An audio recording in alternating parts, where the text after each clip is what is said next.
একটা বাচ্চা ছেলের সামনে শয়তানরা তার মাকে তার জাদুশক্তি দিয়ে মেরে ফেলে।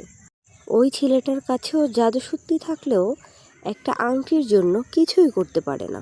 আর সব থেকে আশ্চর্যের বিষয় হচ্ছে এই শয়তান লোকগুলো এই আংটিটা পাওয়ার জন্যই তার মাকে মেরে ফেলেছে। তাহলে কি আছে এই আংটিতে? ছেলেটাকে আদৌ পারবে তার মার হত্যার প্রতিশোধ নিতে?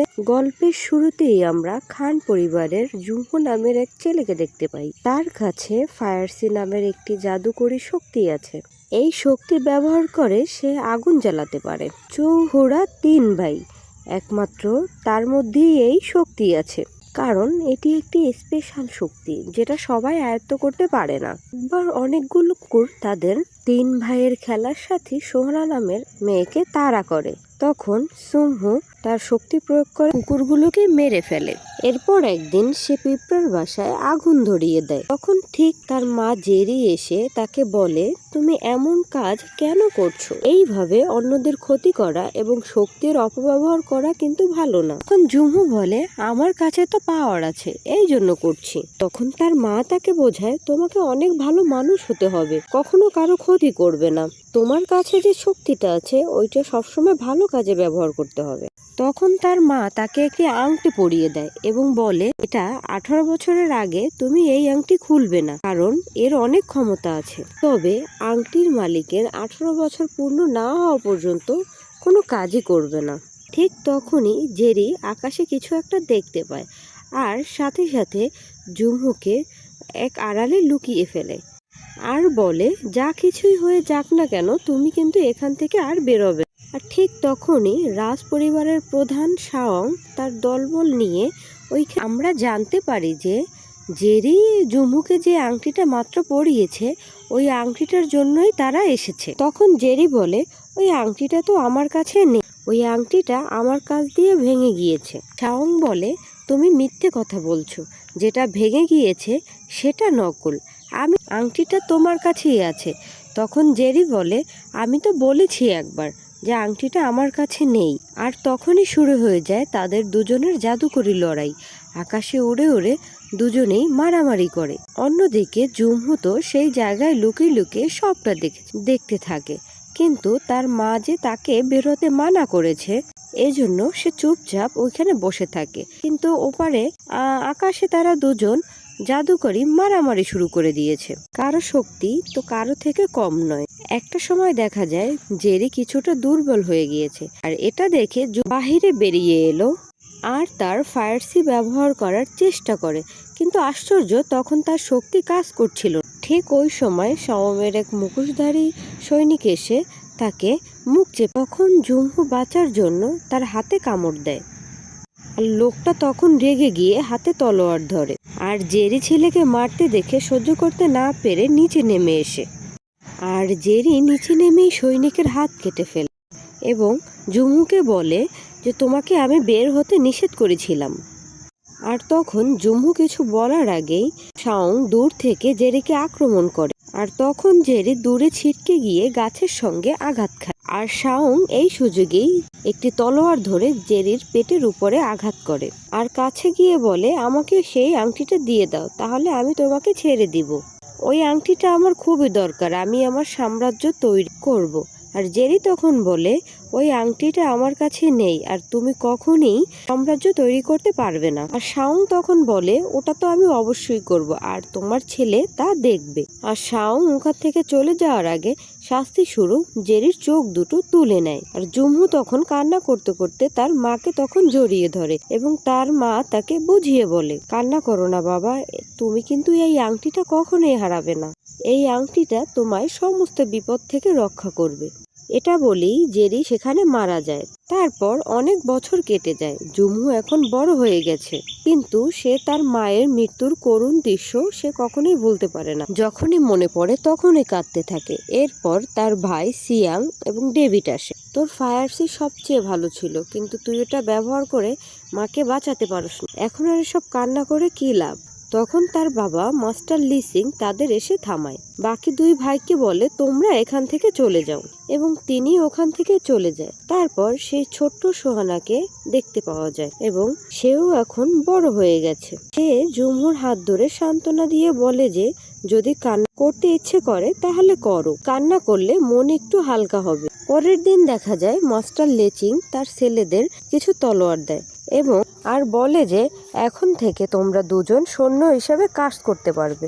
এবং জুমহুকে সে কিছুই দেয় না এবং তার দলের সৈন্য হিসাবেও নেয় না, কারণ তার মা মারা যাওয়ার সঙ্গে সঙ্গে তার জাদুকরি ফায়ারসিও কাজ করে না। আর ওই সময় ওখানে লিলি নামের এক মেয়ে আসে আর মাস্টারকে একটি চিঠি দিয়ে যায় আর জানায় যে আমি খান পরিবার থেকে কাউকে বিয়ে করব না। এখান থেকে আমরা জানতে পারি যে খান পরিবার এবং রাজ পরিবারের ছেলে মেয়ের সাথে একটি বিয়ের রীতি আছে। সে হিসেবে লিলির বিয়ে ঠিক হয়েছিল জুমহুর সাথে, কিন্তু লিলি এই বিয়েতে রাজি নয় আর তার এই সিদ্ধান্ত তার পরিবার মেনে নিয়েছে। কিন্তু লিলি এটা জানতো না যে তার পরিবার জুমহুর সাথে তার বিয়ে ঠিক করেছে। তখন জুমহু তাকে বলে তুমি বিয়ে করবে না, এটা একান্তই তোমার সিদ্ধান্ত। তবে আজকে আমার ভাইয়ের জন্য একটি আনন্দের দিন ছিল, এই দিনে তুমি এসব কথা না বললেও পারতে। আমি এ বিষয়ে জানতাম না, এটা বলল লিলি এবং বলল তোমার সাথে যে বিয়ে হয়েছে সেটাও তো আমি জানতাম না। আর তখন লিলি হাতে তুড়ি মেরে সকল মোমবাতির আলো নিভিয়ে দেয় এবং বলে জুমহু তোমার কাছে তো ফায়ারসি পাওয়ার রয়েছে, এখন মোমবাতি জ্বালিয়ে দেখাও, যদি পারো তাহলে আমি তোমাকে বিয়ে করব। আসলে সবাই তো জানে জুমহু এখন ফায়ারসি পাওয়ার ব্যবহার করতে পারে না, তাই সে ইচ্ছে করে কথা বলেছে। জুমহু অনেক চেষ্টা করেও পারে না। আর তখন লিলি বলে আমি তোমাকে 3 বছর সময় দিলাম, আর এর মাঝখানে যদি তুমি তোমার শক্তি ব্যবহার করতে পারো তাহলে আমি তোমাকে বিয়ে করব।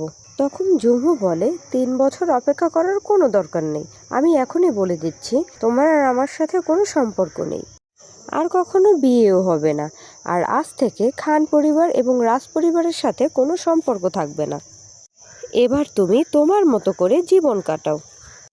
তখন জুমহু হাত কেটে চিঠিটার উপর রক্ত হাতে হাত মেখে দেয় এবং এর মানে হচ্ছে আজ থেকে তার পরিবারের সাথে কোনো সম্পর্ক নেই। এটা দেখেই লিলির গার্ড তার জাদুর তলোয়ার বের করে। অপরদিকে মাস্টার লিসিংও তার তলোয়ার বের করে। তখন পরিস্থিতি খুব খারাপের দিকে যাচ্ছিল, আর তখন সোহানার সামনে এসে তোমরা এখান থেকে চলে যাও, না হলে কিন্তু বিষয়টা অনেক বেশিই খারাপ হবে। আর লিলি তখন লক্ষ্য করে যে তার চোখের ভিতরে এক ঝলক আলোর ঝলকানি আছে।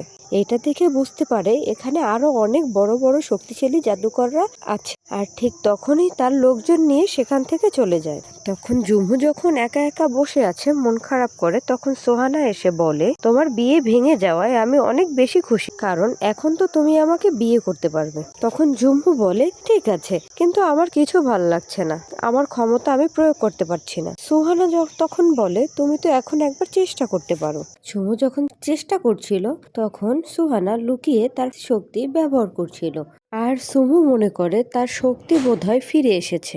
ঝুমু এটা দেখে অনেক খুশি হয়ে যান। সুহানা বলে কালকে আমাদের এখানে জাদুর স্কুলে ভর্তি করতে কিছু লোক আসবে, আর আমরা কালকে ওখানে ভর্তি হব, আর তখন তোমার ক্ষমতা আরো ভালোভাবে ফিরে আসবে। এর পরের দিন এরা দুইজনেই ওই স্কুলে ভর্তি হতে যান। সুহানা তো প্রথমেই খুব ভালোভাবে ভর্তি হয়ে যায়, আর যখন সুমু ভর্তি হতে যাবে তখন তার বাবা তাকে ওখান থেকে নিয়ে যায় আর বলে যে তুমি এই ছোট্ট স্কুলে পড়ার জন্য বড় হওনি, তোমার যখন সময় হবে তখন তুমি এমনিতেই তোমার শক্তি ফিরে পাবে, আর তোমার মা তো তোমার জন্য এমনিতেই জীবন দেয়নি, তোমার উপর তার ভরসা ছিল। সুমু তখন রেগে গিয়ে বলে যে আমি আমার শক্তি ফিরে পেতে চাই, যাতে করে আমি আমার মায়ের খুনের বদলা নিতে পারি। তার বাবা রেগে গিয়ে তাকে চড় মেরে বলে যে এখনো ওই সময় আসেনি, আর সুমু তখন রাগ হয়ে পাহাড় থেকে লাফ দেওয়ার চিন্তা করে। ওই সময় একটা কণ্ঠস্বর শোনা যায়, জুমহু তুমি কি নিচে লাফ দেওয়ার কথা ভাবছো? তখনই জুমহু চমকে ওঠে, আর তখনই চোখ পড়ে তার মায়ের দেওয়া আংটির উপর। এই আংটি কথা বলতে থাকে, কারণ জুমহুর আজকেই তার 18 বছর পূর্ণ হয়ে গেছে। সে আংটিটা হাত থেকে খুলে ফেলে দিতে চায়, সঙ্গে সঙ্গে দেখা যায় তার শরীরে সে ফায়ার শক্তি আবার ফিরে এসেছে। এখানে আমরা দেখতে পাই ওই আংটির জন্যই এতদিন জুমহুর শক্তি কাজ করেনি, এমনকি তার মাকে বাঁচানোর সময় তার হাতে ওই আংটিটা ছিল, এই জন্য তার শক্তি কাজ করেনি। এরপরে আংটি আংটিটা থেকে এক ব্যক্তি বার হয়ে এসে এবং বলে, সুমু, আমি সবসময় তোমার পাশে থাকবো। কিন্তু জুমহু রাগে তার ওই আংটিটাকে নষ্ট করতে চায়। তার ধারণা এই আংটিটার জন্যই সবাই তাকে অপমান করছে এবং বলে, আমি তোমাকে সমস্ত বিপদ থেকে রক্ষা করব। সে বলে, যদি এই আংটি আমার হাতে না থাকতো তাহলে আমি অনেক আগেই ফায়ারসি শক্তি ব্যবহার করতাম। তখনই আংটির ভিতরে থেকে বের হয়ে আসা লোকটি বলে, তোমার মায়ের দেওয়া শেষ ছিদ্রেকে তুমি এমন ব্যবহার করছো? কথা শুনেই সুমু থেমে যায়। তারপর সেখান থেকে চলে যেতে থাকে। তখন ওই লোকটা বলে যে, তুমি তো সোহানার কাছে যাচ্ছ, তাই না? কিন্তু ওখানে গেলে কোনো কাজ হবে না। তুমি 3 বছরে যা শিখবে তাতে তুমি ওই লিলিকে হারাতে পারবে না। তখন জুমু অবাক হয়ে যায়, কারণ এগুলো তো তার জানার কথা না। তখন ওই লোকটি বলে যে, আমি তোমার সব কিছুই জানি।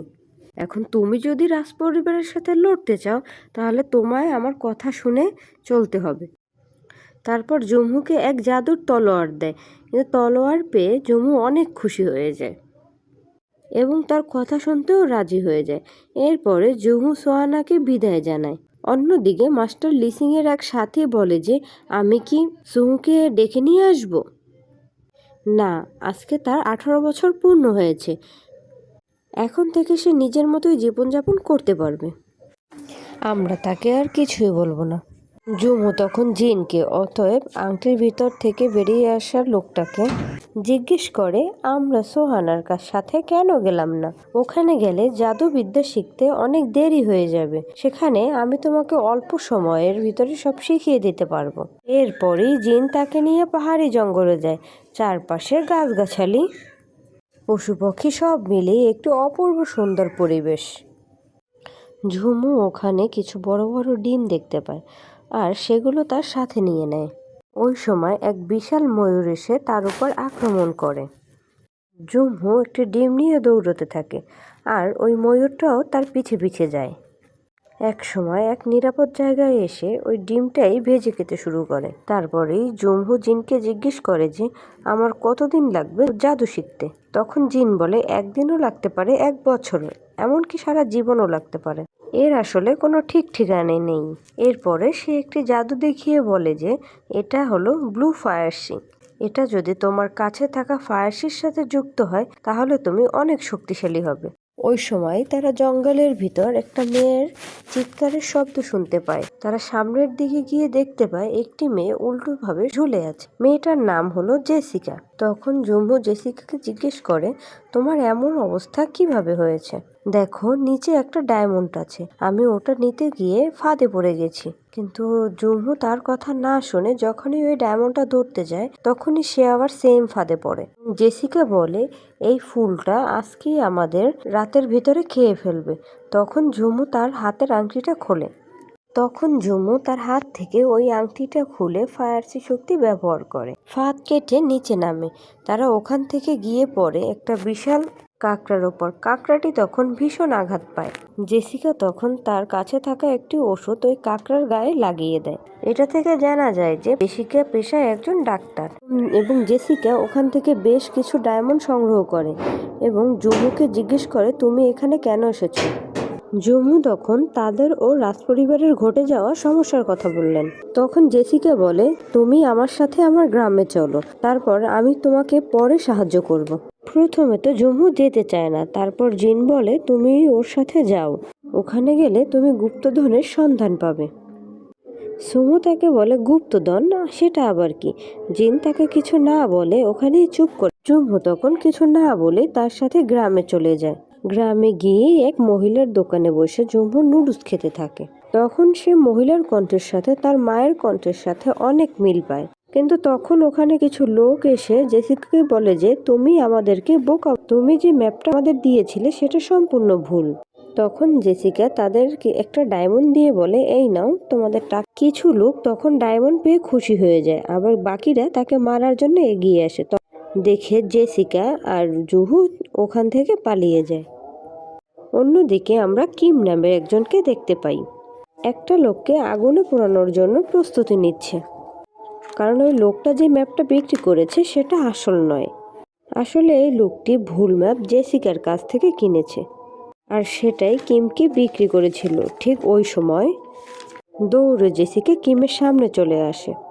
তখন কিম বলে যে আমি এই ম্যাপটা ওই মেয়ের কাছ থেকে নিয়েছিলাম। তখন আমার কাছে ওই ম্যাপের একটা অংশ আছে, বাকি অংশ কোথায়? তখন জেসিকা একটি বাক্স দিয়ে বলে যে বাকি অংশ এটার ভিতরে। লোকটা বাক্সটি তখন ওইখানে বসে খোলে। তখন বাক্সটি এই ধোঁয়ার মতো কিছু একটা বের হয়। এই সুযোগে জেসিকা ওখান থেকে পালিয়ে যায়। সুমো ওইখানে দাঁড়িয়ে থাকে আর বলে কিছুক্ষণ আগে এই মেয়েটার সাথে পরিচিত হয়েছে, তার ব্যাপারে আমি কিছুই জানি না। তখন কিম তার জাদুকরী শক্তি দিয়ে জুমুর উপর আক্রমণ করে। তখন জুমু তার জাদুকরী তলোয়ার দিয়ে সেই আক্রমণকে প্রতিরোধ করে। এরপরই কিমের দলবল যুক্ত হয়ে জুমের উপর আক্রমণ করে। পরিস্থিতি খারাপ দেখে তার আংটির ভিতরে থাকা জিন তার একটি ক্ষমতা ঝুমুকে দিয়ে দেয়। তখন সব কিছু এক মুহূর্তের জন্য থেমে যায়। তখন ঝুমু পালিয়ে যেতে শুরু করে। মাঝপথে জেসিকাকেও পেয়ে যায়। তখন জেসিকাকেও সঙ্গে নিয়ে নেয়। তারা জঙ্গলে এসে জিনকে বলে আমি তো আপনার একটি শক্তি পেয়ে গেছি, আমি কি এখন রাজপরিবারের সাথে লড়াই করতে পারবো? তখন জিন বলে এটা তো একটা মাত্র শক্তি, আমার মধ্যে এরকম আরো অনেক জাদু শক্তি আছে, যা তুমি আস্তে আস্তে সবই পাবে। আর হ্যাঁ, জেসিকার ব্যাপারে একটু সাবধানে থেকো। আমার মনে হচ্ছে মেয়েটার ভিতরে কেমন যেন একটা অদ্ভুত ব্যাপার আছে। এরপর রাতে জেসিকা জুমুকে ধন্যবাদ জানায় তাকে বাঁচানোর জন্য। জানো, আমি যখন অনেক ছোট ছিলাম আমার মা বাবা অনেক গরিব ছিল। তারা জঙ্গলে এসে পাহাড়ের কোণায় গুপ্তধন খুঁজতো। একবার তারা অনেক কিছু পেয়েছিল। এরপর যখন তারা আবার যায় তারপর আর ফিরে আসে না। এগুলা বলে জেসিকা কিছুটা আবেগপ্রবণ হয়ে যায়। এরপর জেসিকা জুমহুকে কিছু খেতে দেয়। এরপর জুমহু অজ্ঞান হয়ে যায়। এই সুযোগে জেসিকা জঙ্গলের অন্য পাশে চলে যায়। এরপর থেকেই তার বাবা মার কাছ থেকে পাওয়া এক টুকরা ম্যাপ বের করে। এরপরে টিমের একজনের কাছ থেকে নেওয়া একটি ম্যাপ জোড়া দেয়। তখনই গুপ্তধনের দরজা খুঁজে পায়। তখন আমরা দেখতে পাই জুমহু সেখানে চলে আসে। তুমি আমাকে কি সব খাইয়ে 2 দিনের জন্য ঘুম পড়াতে চেয়েছিল, কিন্তু আমি তো সেটা বুঝে ফেলেছি। মানে জুমহু তখন নাটক করছিল। এরপর জেসিকার কাছ থেকে ওই ম্যাপটি নিয়ে নেয়। এরপর ওখানে একটি আলো দেখতে পায়। এরপর জেসিকাকে বলে যে তুমি ওখানে গিয়ে আলোর উপর হাত রাখো। আর আলোর উপর হাত রাখতেই তাদের গেট খুলে যায়। এরপরে তারা যখন ওখানে প্রবেশ করে ওখানে অনেক কঙ্কাল পড়ে থাকতে দেখে। চারপাশ অন্ধকার আর পরিবেশ খুবই ভয়ানক। দুইজন তো ভয়ে ভয়ে সামনে এগোতে থাকে। এক সময় কাঠ পড়তে শুরু করে। তারপরও তারা দুজন সামনে এগোতে থাকে। তারপর তারা একটি দরজা খুলে নেয়। তখন সুন্দর সুন্দর ফুল দেখতে পায়। জেসিকা তখন কিছু না ভেবেই ফুলের দিকে এগিয়ে যায়। ওই সময় তখন উপর থেকে অ্যাসিডের মতো কিছু জিনিস পড়তে থাকে। আর তখন জেসিকার গায়ে পড়ার আগেই জুমহু তাকে সরিয়ে নেয়। এরপর জুমহু তার তলোয়ার মাথার উপর রেখে সামনের দিকে এগিয়ে যায়। আর তখন জেসিকা ওই ফুলটি তুলে নেয়। আর তখনই সামনের দিকে একটি দরজা খুলে যায়। তখন জেসিকা ভয় পেয়ে ফুলটা ওখানে আবার রেখে দেয়। তার মধ্যেই কিম তার দলবল নিয়ে ওখানে হাজির হয়। এর ভিতরে কিম তাদের উপরে হামলা করে। এর ভিতরেই ঝুম আবার ওই ফুলটি হাতে তুলে নেয়। সঙ্গে সঙ্গেই তাদের দরজা দিয়ে তারা নিচে পড়ে যায়। উপর থেকে দাঁড়িয়ে কিম অবাক হয়ে এই দৃশ্যগুলো দেখছিল। তারা দুজন এক ঘুরঘুরে অন্ধকার জায়গায় এসে পড়ে। ঝুম তার শক্তি দিয়ে ওখানে আলো জ্বালায়। আগুন জ্বালিয়ে দেখতে পায় সেখানে অনেক বড় বড় কঙ্কাল রয়েছে। তা দেখে জেসিকা অনেক ভয় পেয়ে যায়। ঝুমও তাকে দেখে শান্ত করে। এরপরে একটি কঙ্কালের হাতে বক্স আর অন্য একটি কঙ্কালের হাতে বইও দেখতে পায়। ঝুমহু যখন ওই বইটিকে নাড়াচাড়া করে দেখছিল তখন জেসিকা ওই বক্সটাকে খুলে দেখতে চায়। আর তখনই বক্স থেকে জাদুকরী এক শক্তি জেসিকার শরীরে ঢুকে যায়। আর জেসিকা তো ভয়ে চিৎকার করে ওঠে। আর জুমহু তো কিছুই বুঝতে পারছিল না। তখন জিন বলে তোমরা এক্ষুনি এখান থেকে বের হও। তখন জুমহু বুঝতে পারে না এখান থেকে কিভাবে বের হবে। তখন জিন তাকে ওড়ার একটা শক্তি দেয়। এরপরেই জেসিকাকে নিয়ে ওখান থেকে বেরিয়ে আসে। এরপরে উপরে ওঠার সঙ্গে সঙ্গেই দেখে কিম আবারও তাদের পিছনে। কিম তাদের দড়ি দিয়ে আটকার জন্য দড়ি জোরে ছুঁড়ে মেরে তাদের ধরার চেষ্টা করে। একটা সময় দেখা যায় যে জেসিকার পায়ে দড়িটি আটকে যায়। তখন জুমহু নিচে একাই পড়ে যায়। আর পড়া মাত্রই জুমহুর জ্ঞান হারিয়ে ফেলে। আর জ্ঞান ফিরেই দেখতে পায় যে একটা মহিলা ওখানে এক সিংহের সাথে লড়াই করছে।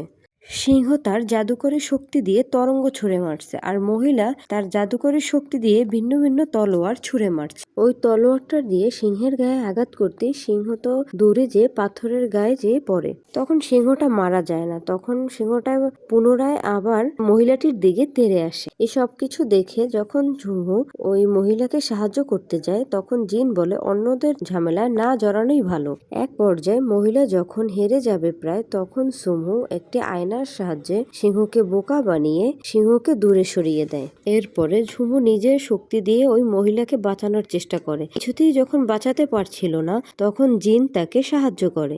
আর একটু পরেই দেখা যায় ওই মহিলা আবার বেঁচে ওঠে। আর তাকে বাঁচাতে গিয়ে ফায়ারসির জন্য মহিলার সব পুড়ে গেছিল। আর জ্ঞান ফিরতেই মহিলা ঝুমুকে ভুল বুঝে মারধর শুরু করে, কিন্তু ঝুমু তখন পুরো ঘটনা তাকে বুঝিয়ে শান্ত করে।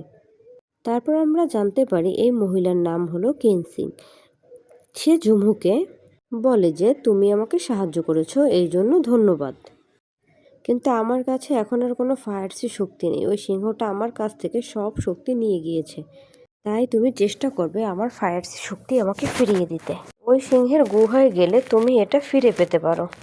তখন সুমু তাকে বলে আমার এক বন্ধু পাহাড়ে এক শয়তানের গুহায় বন্দি আছে, আমি এখন যাব তাকে উদ্ধার করতে। একথা শুনে সে বলে তুমি একা ওদের সাথে পারবে না, তুমি যদি আগে আমাকে সাহায্য করো আমি পরে তোমাকে সাহায্য করব। এই প্রস্তাবে ঝুমু রাজি হয় আর মেয়েটাকে নিয়ে সিংহের গুহায় চলে যায়। এরপরেই আমরা কিম আর তার বাবা জুলমতকে দেখতে পাই।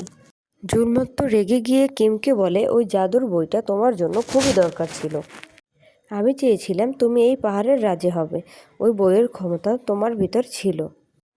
কিন্তু ভয় পেও না, এখনো সময় চলে যায়নি, তোমাকে আগে শক্তিশালী একজন মানুষ হতে হবে।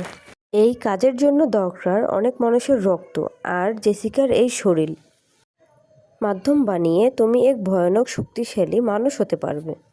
সিংহের গুহার ভিতর ঢুকেই বড় বড় ডায়মন্ড দেখতে পায়, যেগুলো সিংহ নিজেই তৈরি করতে পারে। সে যখন একটি ডায়মন্ড উঠিয়ে মুখে দেয়, তখন জিন তাকে ধমক দিয়ে বলে তুমি যে কাজ করতে এসেছো তুমি সেই কাজ করো। এরপর তারা যখন দেখতে পায় সিংহ ঘুমোচ্ছে, এই ফাঁকে তারা গর্তের ভিতরে ঢুকে যায়। তারা তো সেই ফায়ারসি খুঁজতে থাকে, এরই মাধ্যমে সিংহের উপস্থিতি উপলব্ধি করতে পারে তারা ওখানে অনেক ভয় পেয়ে যায়। এর ভিতরে দেখে ওখানে সিংহের দুইটি ছোট্ট বাচ্চা ওখানে খেলা করছে। ঝুমু এর ভিতরে ফায়ারসি খুঁজে পেয়ে যায় এবং ওখানে থাকা ডায়মন্ড সিরাপও খুঁজে পেয়ে যায়। একটা বোতলে কিছু ডায়মন্ড সিরাপ ভরে নেয় আর নিজেও কিছু পান করে নেয়। এরপর তারা ওই গুহা থেকে বেরিয়ে যায়। এরই ভিতরে গুহার বাইরে থাকা সিংহটি জেগে ওঠে। কিনচিংকে দেখেই সিংহটি আক্রমণ করতে শুরু করে। কিনচি তো ফায়ারসি ছাড়া কিছুই করতে পারে না, তাই সে নিজেকে বাঁচানোর জন্য যে কোনোভাবে চেষ্টা করছিল। তখনই ঝুমু বাইরে বেরিয়ে এসে কিনচিংয়ের ফায়ারসি শক্তি তাকে ফিরিয়ে দেয়। সে পুরো শক্তি তার শরীরে নিয়ে নেয়, তারপরে সিংহের দিকে জাদুর তরঙ্গ ছুটতে থাকে আর সিংহ মাটি।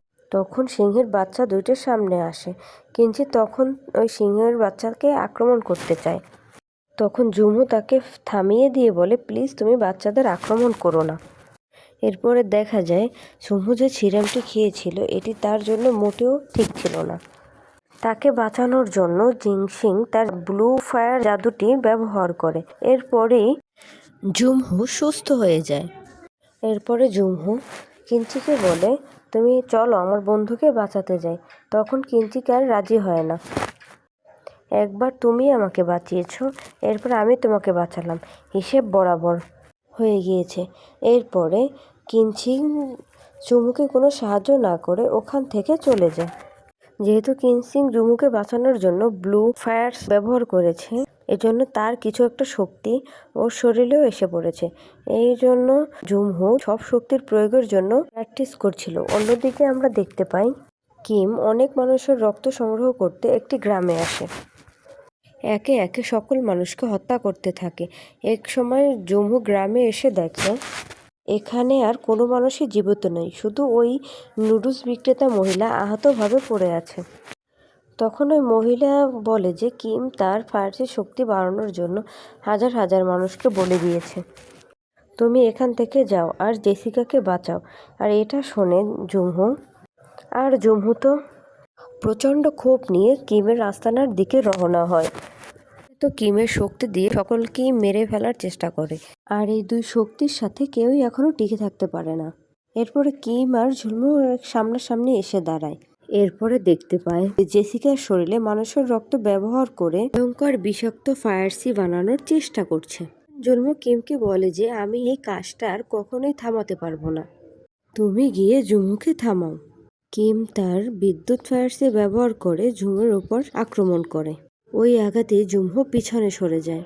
এরপর তারা দুজন তলোয়ার দিয়ে ওখানে লড়তে থাকে। এখানে তো তারা কেউ কারো থেকে কম নয়, লড়াই তো আরো তীব্র হতে থাকে। একটা সময় ঝুমু প্রায় পাহাড় থেকে পড়েই যাচ্ছিল। এই দেখে তো কিমের বাবা জুলমত অনেক খুশি হয়ে যায়। এই খুশি বেশিক্ষণ টেকে না, আর কিম তো কিছু বুঝে ওঠার আগেই তার পেটের মধ্যে তলোয়ার ঢুকিয়ে দেয়। এটা দেখেই তো কিলমত জুমকে ধরার চেষ্টা করে। এর আগেই কিম নিচে পড়ে যায়। এরপরে তো জুমহের লড়াই। জুলমত তার বিদ্যুৎ শক্তি ব্যবহার করে জুমহের উপর আক্রমণ করে, কিন্তু সে তার আক্রমণ প্রতিরোধ করার চেষ্টা করে। জুলমত ধীরে ধীরে তার আক্রমণ আরও বেশি করে বাড়াতে থাকে। একসময় জুমহুর প্রতিরোধ ক্ষমতা দুর্বল হয়ে পড়ে। একটা পর্যায়ে জুলমত জুমের গলা ধরে মারতে শুরু করে। পরে জুমহু জুলমতের উপর হাতে একটি কামড় দেয়, আর তার হাত দেখে জুমহুর একটা কথা মনে পড়ে যায়। গল্পের শুরুতেই সে একটি ব্যক্তিকে কামড় দিয়েছিল, শাওমের সঙ্গী। এর ভিতরেই জেসিকার জ্ঞান ফিরে আসে আর জুমহুর নিচে পড়ে যাওয়ার হাত থেকে বাঁচায়। এরপরেই জুমুকে আক্রমণ করার চেষ্টা করে, কিন্তু জুমহু তো আহত অবস্থায় মাটিতে পড়ে আছে। কিন্তু জেসিকা তার শক্তি ব্যবহার করে একটি রক্ষা কবচ তৈরি করে, কিন্তু জুলমতের প্রচণ্ড শক্তির কাছে তার এই রক্ষা কবচ বেশিক্ষণ টিকে থাকতে পারে না। জুলমত তাদের কাছে এগিয়ে আসে। তখনই সিংহের ছোট ছোট বাচ্চারা এসে তাদের ওপর আক্রমণ করে। তখন জেসিকা জুমহুকে বারবার ডাকতে থাকে। তখন জুমহু স্বপ্নে তার মাকে দেখতে পায়, যে তাকে বারবার উঠে আসতে বলে। তখন জুমহু নতুন শক্তি নিয়ে উঠে দাঁড়ায়, আর তখন শুরু হয় তুমুল লড়াই। আর তখন জুমহু একের পর এক আক্রমণ করতে থাকে, আর জুলমত সেটা ঠেকানোর চেষ্টা করে। আর জুলমত এটা সহ্য করতে না পেরে মাটিতে পড়ে যায়। আর জুমহুকে বলে, আমাকে মেরো না, আমি জানি তোমার মাকে কে মেরেছে। তুমি যদি আমাকে ছেড়ে দাও, আমি তোমাকে সব বলবো। তখন জেসিকা ওকে বলে, তুমি ওর কথা বিশ্বাস করো না, ও কখনোই তোমাকে সাহায্য করবে না। আর মায়ের কথা জুমহু শুনে জুলমতের কাছে এগিয়ে যায়। তখন জুলমত তার কাছে থাকা ছুরি দিয়ে আক্রমণ করে, কিন্তু জুমহু তো রেগে গিয়ে এক কোপে তার গলা কেটে ফেলে। কিন্তু এর পরে আমরা দেখতে পাই সাওম তার জাদুকরি আয়না দিয়ে এর সব দৃশ্যগুলো সে দেখছিল। আর তখনই সাওমের কাছে আসে কিঞ্চি আর লিলি। আর এখান থেকেই আমরা জানতে পারি সাওই হলো রাজপরিবারের রাজা, কিঞ্চি আর লিলি হচ্ছে তার দুই মেয়ে। অন্যদিকে তাদের এই যাত্রার শেষে জেসিকা তার সঙ্গে যেতে চায়, কিন্তু জুমহু তার সঙ্গে জেসিকাকে নিতে চায় না, কারণ তার শরীরে এখনও বিষাক্ত সিরামের প্রভাব রয়েছে। তাই তাকে পাহাড়েই থেকে যেতে হয়, কারণ শরীর থেকে ওই বিষটা যেন দ্রুত নেমে যায়। তখন জুমহু তাকে বিদায় জানিয়ে সামনে এগোতে থাকে। এরপরে জিন জুমহুকে বলে, তোমার এখনও অনেক ফায়ারসি শক্তি দরকার। কিন্তু জুমহু জিজ্ঞেস করে, বাকি ফায়ারসি শক্তি আমি কিভাবে পাবো? জিন বলো, তোমার কাছে থাকা ম্যাপটি বের করো, আর একটা জায়গা দেখিয়ে বলে, এইখানেই আছে তোমার পরবর্তী শক্তি। ওটা আছে একটা গ্রিন লোটাসের মধ্যে। এরপরেই তারা দুজন ওই গ্রিন লোটাস খোঁজার উদ্দেশ্যে বেরিয়ে যায়। আর এখানেই আমাদের আজকের পর্ব শেষ হয়।